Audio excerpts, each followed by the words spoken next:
aqui, né?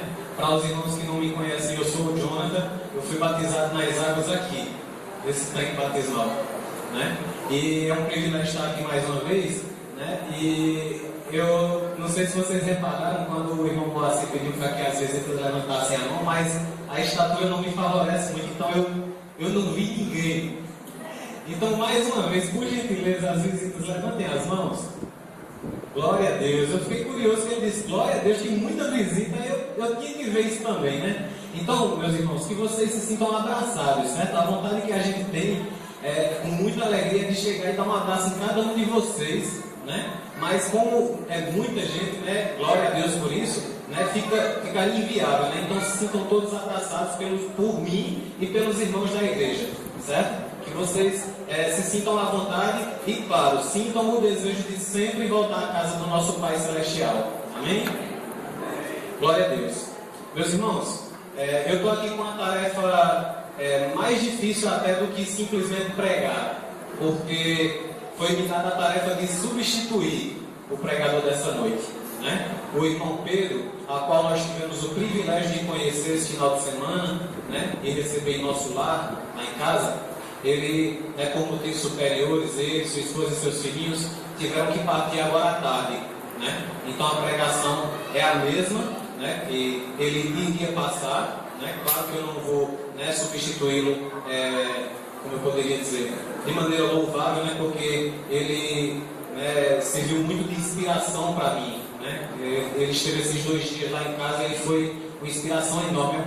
É verdadeiramente um homem de Deus, né? Que Deus ele possa estar na vida deles. E inclusive eu peço aos irmãos, né, diante da igreja agora, que orem, porque nesse momento ele ainda se encontra em viagem, né? Ele veio da cidade de Cabedelo, que é após João Pessoa, Paraíba, né, para estar esse final de semana conosco, né? Esteve no encontro de casais ontem, esteve na igreja do bairro ontem pregando pela manhã, né? Esteve hoje à tarde aqui fazendo uma palestra sobre saúde emocional, saúde mental, maravilhosas, diga-se de passagem, né? Mas enfim, vamos ao que interessa, né?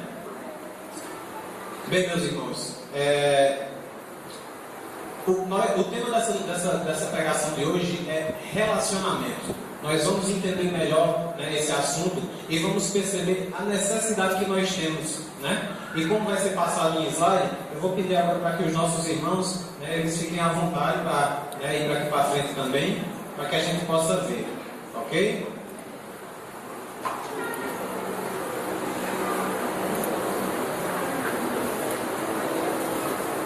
Esse aqui está no relacionamento, né?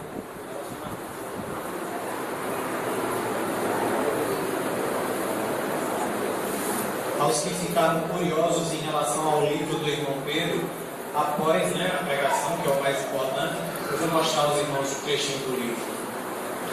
Bem, por que Deus criou o homem, né? Nós muitas vezes, né, fazemos suposições, né? E algumas outras vezes a gente até imagina, né, através de alguns trechos bíblicos, né, que sabe, né, o porquê de Deus ter criado o homem, né? Mas agora nós vamos estudar melhor sobre isso, né? Por que Deus criou o homem? Não pensem que aquilo ali é nenhum símbolo anticristo não, viu? Pelo amor de Deus, não é. Aquilo ali é um símbolo, né, dos filósofos, né, do passado, né? E que eles se indagavam muito, né, com essas perguntas. Quem eu sou? De onde eu venho? Né? De onde eu vim? Para onde vou?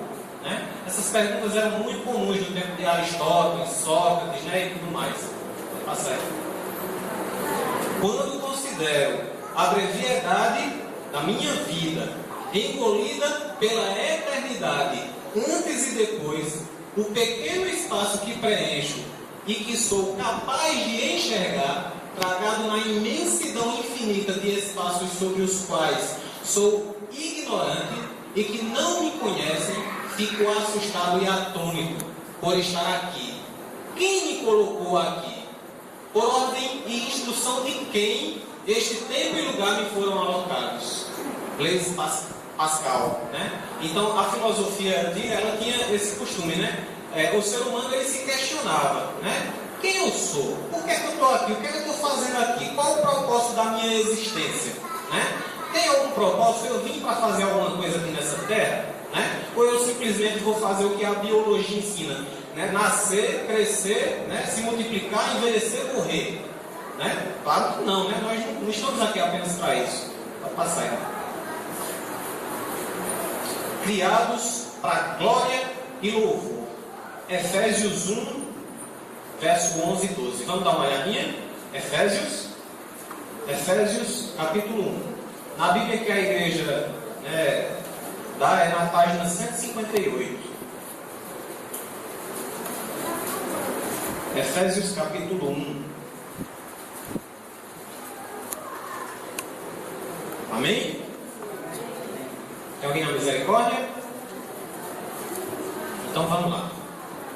Verso 11 e 12. A tradução dessa Bíblia diz o seguinte: nele, digo, no qual fomos também feitos herança, predestinados segundo o propósito daquele que faz todas as coisas conforme o conselho da sua vontade, a fim de sermos para louvor da sua glória, nós, os que de antemão esperamos em Cristo. Amém? Então, para louvar, para adorar, para glorificar. Mas aí eu pergunto, meus irmãos, será que é só isso? Irmão, assim, você acha que nós estamos aqui na terra somente para louvar a Deus? Não, né?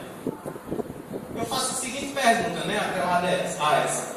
Será que Deus ele sente necessidade de ser louvado por seres humanos? Será que ele sente essa necessidade? Vamos fazer uma ilustração. No céu, como é lá no céu? Tem Deus, o Todo-Poderoso, sentado no seu trono, né? E tem bilhões, trilhões, zilhões de anjos, os santos anjos. E como diz o Espírito de profecia, quando esses anjos chegam diante do trono celeste, o que é que eles fazem? Se prostram, cobrem seu rosto com as asinhas lá, numa adoração que a gente nunca vai ser capaz de fazer semelhante. Não é verdade?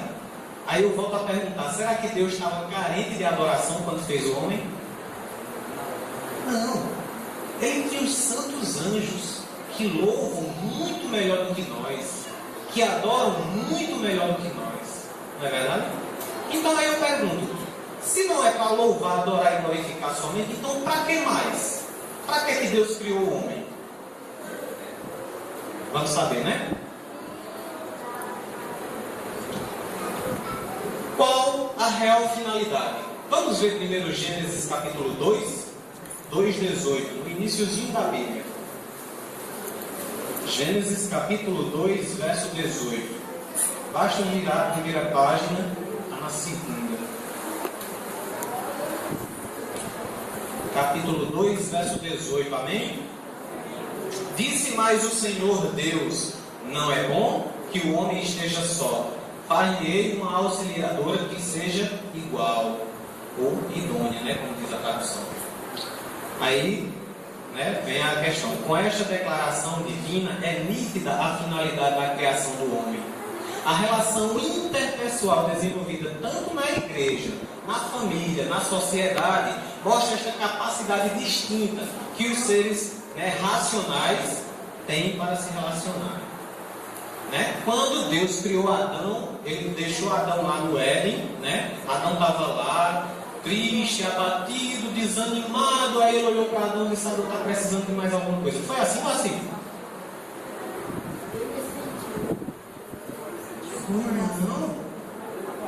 Foi não. Está relatado na Bíblia que Adão estava triste? Estava não. Estava triste não. Peraí, vamos raciocinar. Adão ele foi criado por Deus perfeito. Ele estava lá no jardim do Éden, que é o quê? Paraíso. Ele estava lá tendo doutorado, com o próprio Deus Todo-Poderoso, em botânica, em veterinária, em tudo, nomeando animal, planta, tudo. Ele estava super feliz. Ele tinha uma alimentação completamente saudável, balanceada. Ele tinha tudo à sua disposição. Ele não precisava trabalhar até então. Ele não tinha conhecimento do mal, da morte, de nada disso. Ele estava super feliz. Aí eu pergunto, então por que Deus inventou a mulher? Olha, mulheres, calma aí que a gente vai chegar lá. Não vamos me apedrejar, não. É apenas uma pergunta. Por que Deus criou a mulher então? Adão não estava tão feliz? Deus, na sua onisciência, ele percebeu o seguinte: Adão, você está muito feliz. Essa felicidade, não vão pensar que eu vou dizer assim que você está muito feliz e eu vou estragar sua felicidade com a mulher, não. Não, pelo contrário. Essa sua felicidade você agora vai aprender a dividir com alguém. Então eu vou fazer uma pessoa igual a você para que você possa dividir a sua felicidade, para que você possa se relacionar com essa pessoa. Entendeu onde é que a gente quer chegar? Né? Pode passar, irmão. O que diz o Espírito de Profecia, né? Ellen White, lá em Educação, página 124, fala o seguinte: ao criar o casal lá no Éden, não pretendia o Criador abandoná-los em sua majestosa criação como regedores e dominadores da mesma, mas sim interagir com eles. O homem, criado para a associação com Deus, apenas em tal associação poderia encontrar sua vida e desenvolvimento reais. Criado para encontrar em Deus suas mais altas alegrias, em nada mais poderá achar o que aquieta os anelos do coração e satisfaz a fome e sede da alma. Então agora sim estava completo. Agora sim, né? Ele estava lá no Jardim do Éden, estava tudo maravilhoso, né? No paraíso, e agora ele tinha com quem dividir sua alegria. Porque antes o homem olhava lá, olhava para um lado, olhava para o outro, dizia, né? Que foi o que a gente viu, né? Olhava para os animais, todos com os pares, né? E é aí que a gente às vezes até supõe que ele tenha ficado triste, né? Que é um pouco errôneo isso aí, né? Claro que tristeza ainda nem existia, né? Se o mal não existia, tristeza não existia.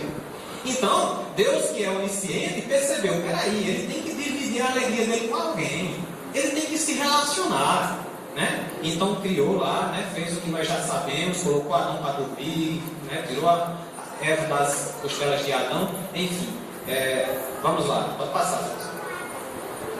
A Bíblia e a ciência. Vamos dar uma olhadinha em Jeremias 1, 5.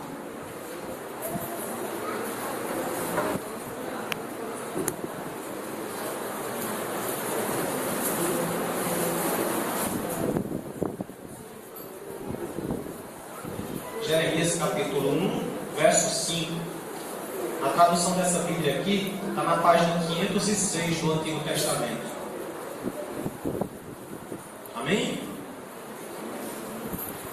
Capítulo 1, verso 5 diz o seguinte: antes que eu te formasse no ventre materno, eu te conheci, e antes que saísse da madre, te consagrei e te constituí profeta às nações. Aí eu pergunto, quer dizer que existe uma vida antes dessa aqui? Existe uma ciência? Sim? De maneira nenhuma, né? Vamos prestar atenção no contexto do assunto aqui, né? Olha só, a Bíblia não diz com esse texto que tivemos outra vida, dando sustentação para acreditarmos na reencarnação. Antes que ganhássemos forma, já podíamos ter afetividade no ventre da nossa mãe. A ciência prova isso.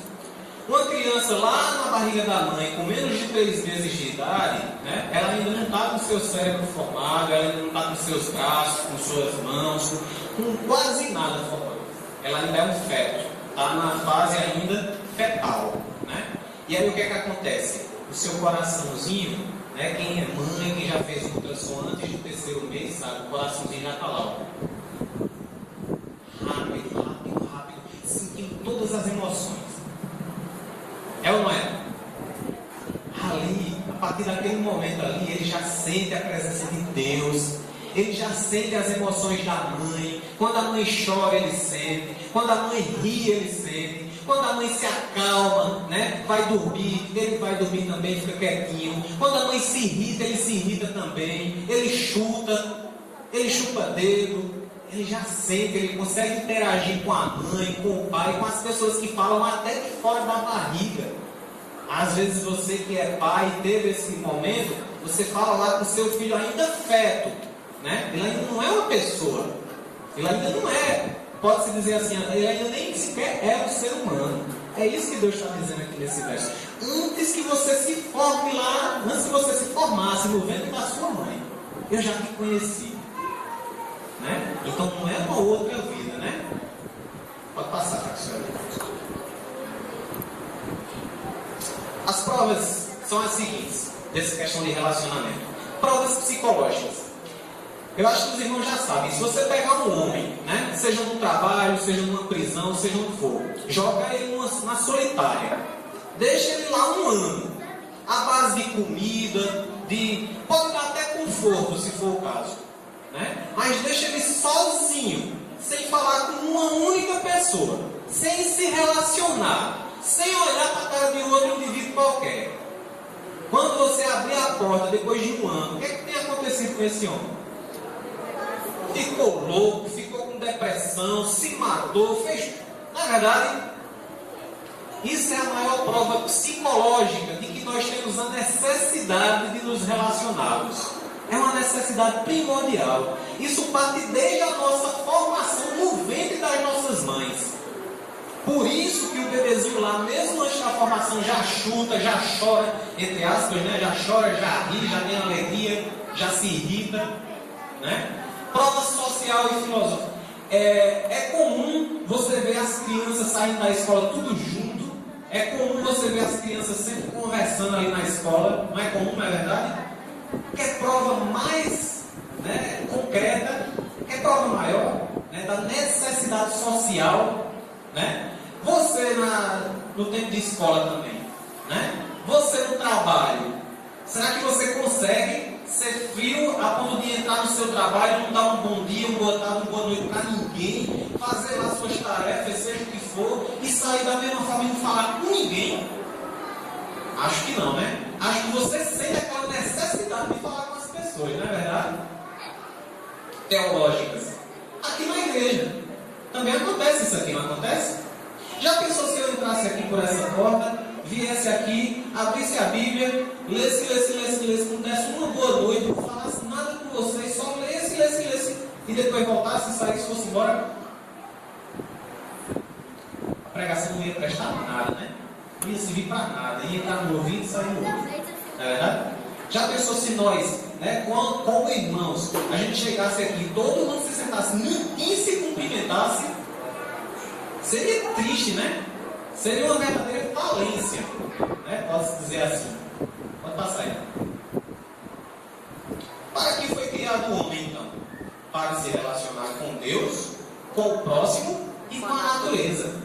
Essa é a nossa necessidade aqui na Terra. Nossa principal necessidade é o relacionamento. Se nós nos isolarmos de tudo, não tivermos um bom relacionamento nem com as pessoas, nem com a própria natureza, e muito menos com Deus, a gente vai estar fracassado. A nossa existência aqui, aí realmente, você deve se fazer aquelas perguntas: quem sou eu? De onde eu vim? Para onde eu vou? Sem relacionamento, nós não somos nada. A palavra indivíduo não deveria nem sequer existir. Porque se eu não tiver minha mãe, meu pai, meus irmãos da igreja, minha esposa, meus filhos, meus colegas de trabalho, meus colegas de escola, para me relacionar, e eu me tornar um só aqui nesse mundo, sem ninguém, nem para olhar para mim, nem para, né, poder olhar, nem falar, nem boa noite, não vai ter. Oi? Seria um tédio, né, meu irmão? Complicado, não vai ter nem propósito. Era essa a palavra que estava faltando. Né? Não vai ter propósito. Qual é o propósito da existência? Se você chegasse aqui na Terra, vivesse seus 100, 200, 300, 969 anos e depois morresse e acabou. Sem se relacionar com ninguém. Pode passar aí. Que tipo de relacionamento Deus quer ter conosco? Agora aí o bicho vai pegar, né? Qual o tipo de relacionamento que Deus quer conosco? É interessante isso. Nós podemos sim ser como uma criança sem sentimentos. Podemos? Podemos? Não, né, Marcelo? Só uma citação na cabeça. Claro que não. Né? Foi uma afirmação para ver quem está acordado. Aí eu pergunto de novo, né? A gente pode viver, né, sem sentimentos nenhum. Pode viver sem sentimento? Não, né? Passa aí, irmão. A homilia equivocada. Quem conhece Lucas 18, verso 15 a 17? Para a gente não precisar abrir a Bíblia. Quem conhece? É aquela historinha que Jesus Cristo diz assim, ó, se você não for como uma criança, você não verá o reino de Deus. Né? A gente precisa ser como uma criança.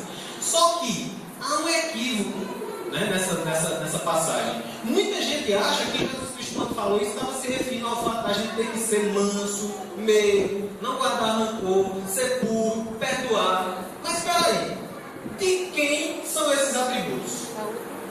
Jesus Cristo conseguiu cumprir tudo isso, não conseguiu? Eu pergunto, um adulto, ele é capaz de cumprir tudo isso também? Ser manso? Vocês conhecem aqui na igreja um irmão que seja manso? Conhecem, né? Um irmão que seja meigo? Conhece também, né? Um irmão que não guarde rancor de ninguém, que você pisa no pé dele, entendeu? E ele fala com você na maior calma do mundo, do mesmo jeito. Vocês conhecem? Um pouquinho mais tem, né, Marcelo? Uma pessoa pura, um adulto, mas que seja puro. Vocês conhecem? Sim, um pouquinho mais tem. Vou falar a mesma palavra de Moacir. E uma pessoa que sabe perdoar. Vocês também conhecem? Conhecem? Então não estamos nos referindo a criança nesse sentido, não. Então que sentido seria? Nós vamos entender melhor isso agora. Quer desbravador? Levanta a mão. Pronto, já fizeram treinamento. François, pegue sua mochila, pegue suas talhas com o seu nome, entendeu? Vá para a Serra do Boqueirão, fique lá durante 7 dias, entendeu? Faça seu fogo, faça sua caça, faça sua comida, leve sua ração, entendeu? Você não vai ter contato com ninguém. Depois de 7 dias eu chego lá para buscar François. Como é que ele vai estar? Não, 7 dias não é suficiente para enlouquecer, não. Como é que você estaria? Depois de uma semana. Depois de só uma semana. Sabendo caçar, sabendo se alimentar, sabendo fazer um fogo, com todo o equipamento dos desbravadores, né? Que tem barraca, tem, na verdade não tem todo o equipamento, né? Você estaria vivo, não estaria? Estaria um pouco solitário, né? Estaria solitário, mas estaria vivo, né? Peraí que eu vou chegar lá. Se eu pegar essa criancinha aqui, né? Ela é pequenininha, deve ter uns 4 ou 5 anos, e fizer a mesma coisa, jogar ela na serra, botar todo o equipamento de desbravador e dizer, pronto, agora que vira aí durante 7 dias. Quando eu chegar lá depois de 7 dias, ela vai estar viva? Ela sabe acender um fogo, sabe caçar, sabe fazer a ração do desbravador, sabe montar a barraca, sabe fazer tudo? Não. Então nós vamos chegar no pontinho da questão agora. Dependência. É isso que Deus quer de nós. Essa homilia, ela está se referindo não ao fato da gente nos tornar como uma criança, ser humilde, manso, aprender a perdoar. Não, não é isso. Ela está falando, Jesus Cristo está dizendo nessa passagem bíblica que nós devemos aprender a ser como crianças dependentes de Deus. É esse o relacionamento que Deus quer conosco. A criança é completamente dependente, muito bem, Marcelo. Né? Se eu fizer isso que eu disse com essa criança, ela não vai sobreviver, ela é dependente dos pais, ou tios, ou avós dela. Né? O meu filho já tem 10 anos, ele pode até ter noção de alguma coisa, mas se eu fizer isso com ele, ele não vai sobreviver, ele é dependente de mim, da mãe, dos avós, de alguém. É essa dependência que Deus quer que a gente aprenda. Pode passar, irmão. Dependência. Deus nos criou para mantermos uma relação de dependência com Ele. O homem criado para a associação com Deus, apenas em tal associação poderia encontrar sua vida e desenvolvimento reais. Criado para encontrar em Deus suas mais altas alegrias, em nada mais poderá achar o que aquieta os antelos do coração e satisfaz a fome e sede da alma. Educação, página 124, de novo. Não sei se vocês prestaram atenção, mas está passando de novo, justamente para que a gente entenda que é isso que Deus mais quer, que a gente aprenda a depender dEle. Se a gente aprender a depender de Deus, aí sim o nosso relacionamento com Deus vai se tornar completo. Porque, infelizmente, meus irmãos, o que é que o mundo prega aí hoje? O mundo prega que você tem que sair de casa com 18 anos, tem que ir fazer uma faculdade, tem que arrumar um emprego, tem que ser independente. Não é isso que o mundo prega? Deus está dizendo o contrário. Não venha me dizer aqui que o pregador disse: ah, mas então eu não vou estudar, eu não vou fazer uma faculdade, eu não vou fazer um curso, eu não vou arrumar um emprego porque eu vou me tornar dependendo de você aqui em casa. Não, não é isso, né? Vamos separar as coisas. Você tem que estudar, você tem que trabalhar, você tem que ter sua independência financeira, sua independência dos seus pais. Agora, a dependência que nós estamos falando aqui é a do Pai Celestial. É você, antes de dar um passo para aqui, dizer assim: peraí, será que Deus permite? Será que Deus se agrada? Será que Deus quer que eu vá por aqui? E aí você pergunta: meu Deus, o Senhor quer que eu vá por aqui? O que é que a tua palavra diz? Que eu vá por aqui ou que eu vá por ali? É aquela velha e conhecida história dos dois caminhos. Não é verdade? Pode passar aqui. Exemplos disso nós vemos lá no Êxodo e na tentação de Jesus Cristo. No Êxodo, né, quando o povo saiu do Egito, né, o povo foi direto para a terra de Canaã, chegou lá, tinha um cacho de uva que tinha que ser 2 para carregar. Foi assim, foi? Foi assim? Não, presta atenção, vou perguntar de novo. Saíram do Egito, chegaram no outro dia lá, em Canaã, acrescentei uma ênfase: foi assim? Foi não. Eles passaram 40 anos ali no deserto. No deserto foi uma maravilha, não foi? Foi não. No deserto não tinha água, era uma dificuldade danada. No deserto não tinha árvore, não tinha conforto, não tinha absolutamente nada, era só areia. Mas eles morreram de imediato, assim, chegaram no deserto, não suportaram, 1 ou 2 dias morreu todo mundo. Não foi assim não, né? Mas eles sobreviveram 40 anos por quê, irmão? Tinha o que no deserto? Não era só areia e sol? A proteção de Deus. Aí aquele povo aprendeu essa lição, né? Entre aspas, eles, né? Nós somos meio rebeldes, somos meio teimosos, né? Pegou uma mula, às vezes empanta, né? Mas a grande maioria aprendeu a lição, aprendeu a se tornar dependente de Deus.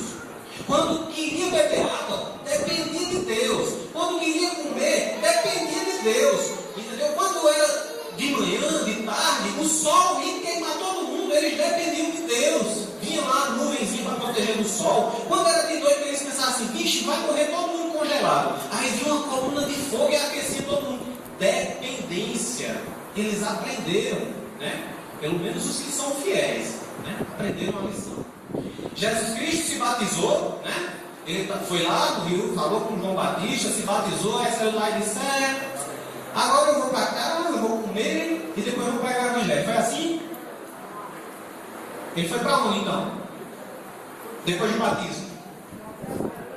Não, assim que terminou o batismo, ele foi para o deserto. Não foram 40 anos não, mas foram 40 dias. 40 dias sem botar uma migalha de pão na boca.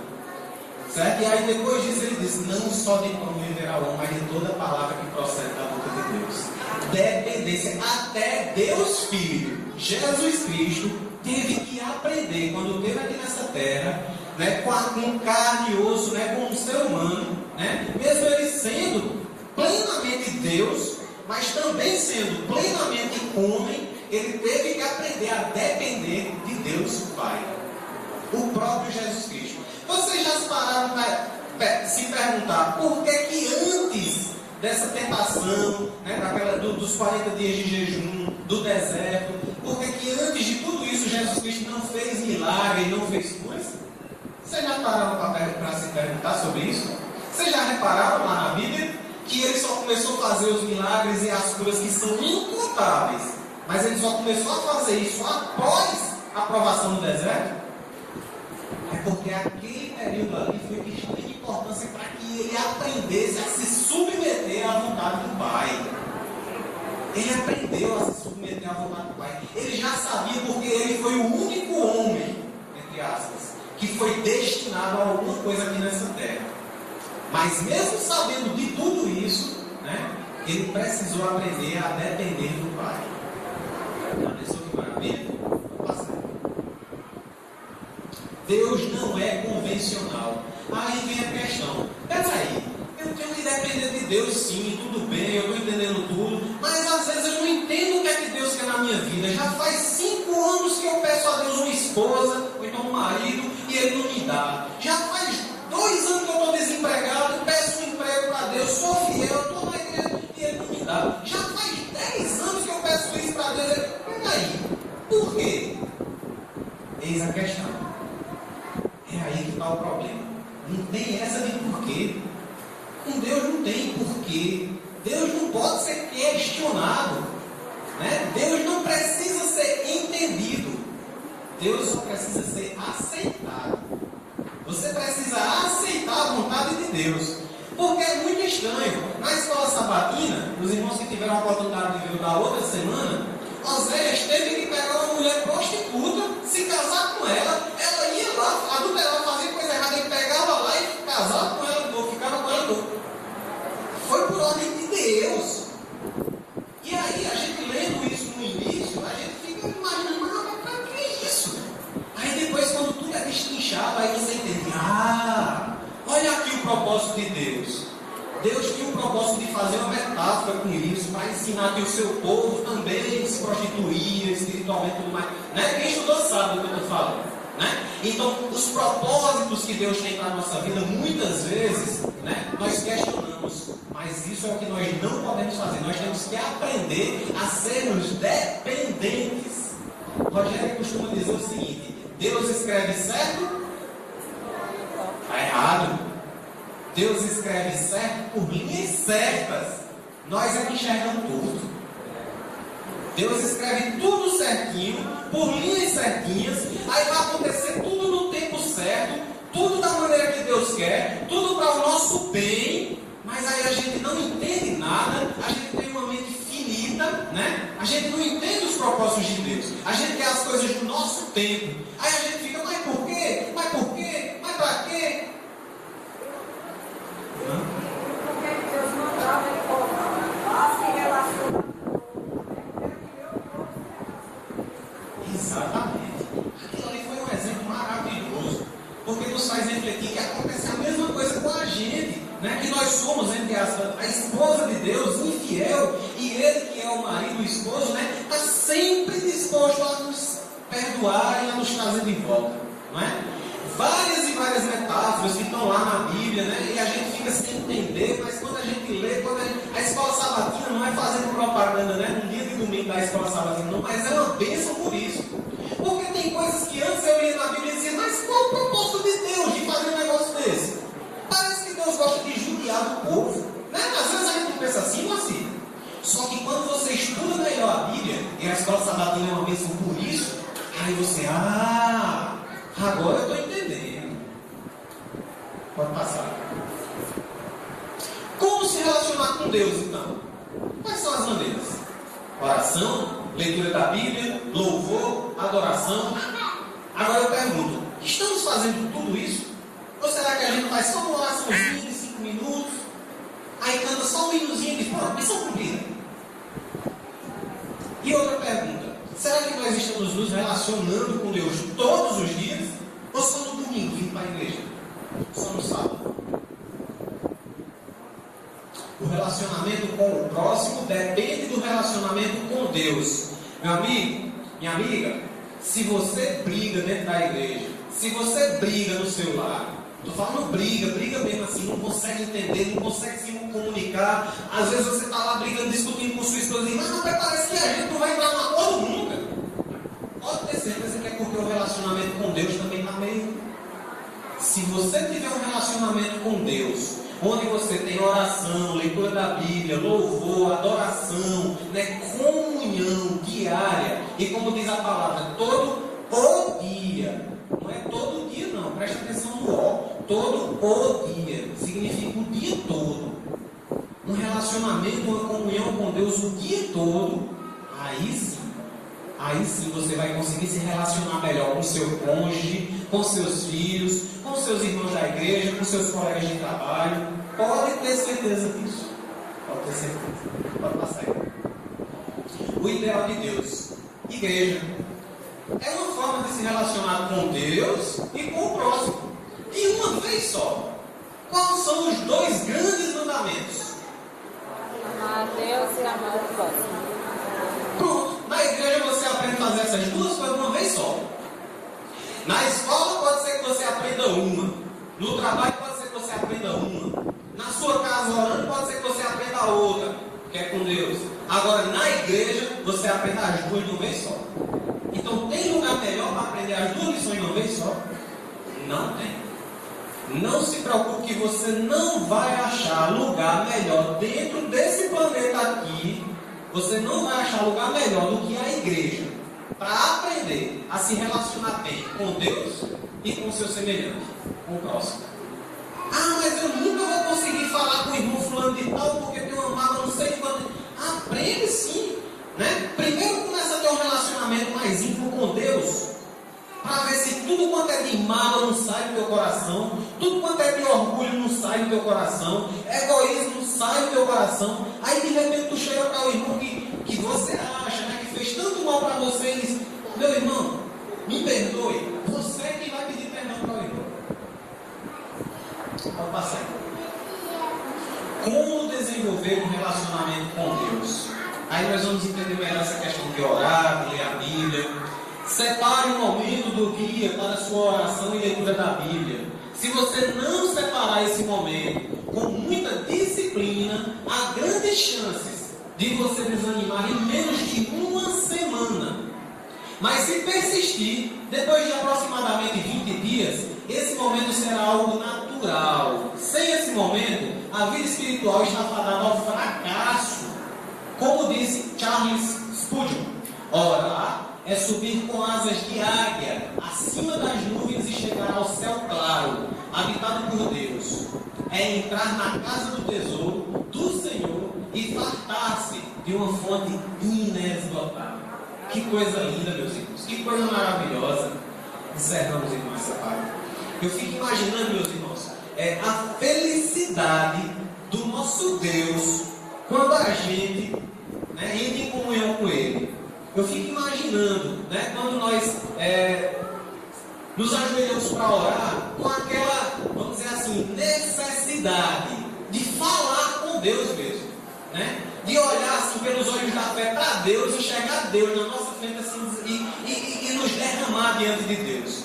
Eu fico imaginando a felicidade de Deus, né? Quando Ele olha para você assim, dependente dEle, né? Você chega para Ele assim, eu fico imaginando quando eu estou diante de Deus assim, orando e dizendo: Senhor, toma de conta da minha vida, do meu trabalho, dos meus filhos, da minha esposa, da minha família, toma de conta de tudo, porque eu não consigo fazer nada sem Ti. Eu fico imaginando a felicidade de Deus. Não existe adoração maior que você possa ter para com Deus.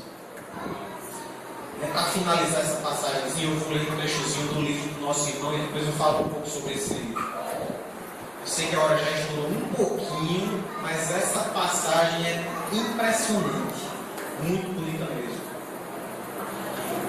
Jesus, quando esteve aqui nesse mundo, viveu como homem, e como homem ele tinha suas metas, objetivos e prioridades. Ele tinha uma missão. Como humano, ele viveu e sofreu pelo seu sonho. Nada foi capaz de lhe deter nessa vida, nem mesmo a morte. Ele sabia por tudo quanto passaria, tinha consciência do preço a ser pago, a sua própria vida. Já pensou? Mas não desanimou, não desistiu. Foi criticado, humilhado, injustiçado, abandonado pelos próprios amigos e exposto ao mais baixo vexame. Porém, não deixou nada disso destruir seus sonhos, suas metas e seus objetivos. Percorreu o mais doloroso caminho, enfrentou o mais cruel obstáculo, sofreu a mais cruel das punições, foi crucificado. Contudo, venceu. Ele atingiu sua meta e seu objetivo. Ele venceu como homem. Vale salientar. Sua prioridade era a nossa vitória. A prioridade de Jesus Cristo, a meta que ele tinha para cumprir, era a vitória que ele quer dar para nós. Quais são suas metas e seus objetivos? Quais são os seus alvos? Ao que você está dando prioridade na sua vida? Você tem um sonho? Jesus mostrou com o seu exemplo que aí não para, é maravilhoso. Eu estou lendo um trecho desse livro porque esse livro aqui, ó, é o livro do irmão. O irmão Pedro, para quem não teve a oportunidade de conhecer, ele é primeiro ancião na igreja de Cabedelo, próximo a João Pessoa. Ele viajou entre ida e volta quase 600 quilômetros. Não para divulgar um livro dele, não. Ele veio aqui para fazer o que é de especialidade dele. Foi um encontro de casais maravilhoso, né? Dona Creuza, Zé Alves, Geilson, Jaidete, né? Quem mais que teve lá? Quem mais? Né? Ó, foi bom ou não foi? Foi? Foi maravilhoso. E eu, mais do que ninguém, tive o privilégio de receber aquele irmão e sua família no meu lar, né? E fiquei inspirado, né? Com aquela família toda, né? Irmãos, eu estou dizendo isso hoje porque esse livrozinho aqui, no intuito de ajudar, porque não é apenas um livro de autoajuda, é um livro de ajuda do alto. É um livro cristão, é um livro que pode te ajudar, né, a ter motivação para vencer nessa vida, traçar suas metas, né, ter prioridade aqui nessa vida, né, aprender a ser dependente de Deus, né, e alcançar o quê? A vitória, alcançar a vida eterna, que é para isso que nós estamos aqui nessa terra, meus irmãos. É para isso que nós estamos aqui. Isso aqui é apenas um vestibular, nada mais que isso. Não vamos levar nada dessa terra, a não ser a nossa salvação, se fizermos bom uso do nosso livre-arbítrio. Ok? Agora nós teremos um louvor especial.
Entrego a ti.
Glória a Deus. Somos controlados pelo que cremos. Então, o que você está crendo? Saiba que ninguém planeja fracassar na vida, mas quando fracassa, foi porque um dia deixou de planejar. Meus irmãos, eu li muito pouco desse livro, mas eu garanto uma coisa: ninguém que comprar esse livrozinho aqui vai se arrepender. Né? O irmão deixou 20 unidades comigo. Quem quiser, procure na academia, que eu estou praticamente o dia todo lá e a semana toda, vocês sabem disso. Agora são só 20 e na igreja tem 200 membros. Né? Então, corra. É só para os primeiros mesmo. Né? Tá ok? Então vamos orar, né? Querido e amado Pai Celestial, é com o coração transbordando de alegria, Senhor, que estamos aqui hoje. Pai, nos ajuda, Senhor, a sermos dependentes de Ti em tudo na nossa vida. No nosso falar, no nosso caminhar, no nosso ver, no nosso ouvir, no nosso comer, no nosso vestir, no nosso testemunho. Nos ajuda, Senhor, a honrar e glorificar o Teu santo nome. Nos ajuda a sermos como crianças, completamente dependentes de Ti. Porque a nossa sensação de independência, que é falsa, que esse mundo dá, ela só serve para nos tirar de perto de Ti, Senhor. Então não permita que isso aconteça, em nome de Jesus, não permita.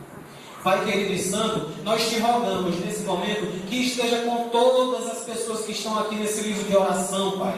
Por favor, toca o coração de todas essas pessoas, as que estão afastadas de Ti, que o Senhor conduza de volta, Pai, para os Teus apriscos, que eles possam ouvir a voz do bom pastor, que é Jesus Cristo. Pai, as pessoas que estão nesse livro que têm dificuldade, seja financeira, seja alguma enfermidade, que o Senhor possa controlar a vida deles com Tua poderosa mão, que o Senhor possa ter misericórdia e fazer um verdadeiro milagre na vida de todos eles, de acordo com a Tua vontade. Querido e amado Pai Celestial, faz a Tua vontade nas nossas vidas, Senhor. Isso é o que Te rogamos, é o que Te pedimos, em nome e por amor de Jesus Cristo. Amém. Nos leva, Senhor, cada um de nós aos nossos lares. Obrigado, Pai. Muito obrigado, irmãos.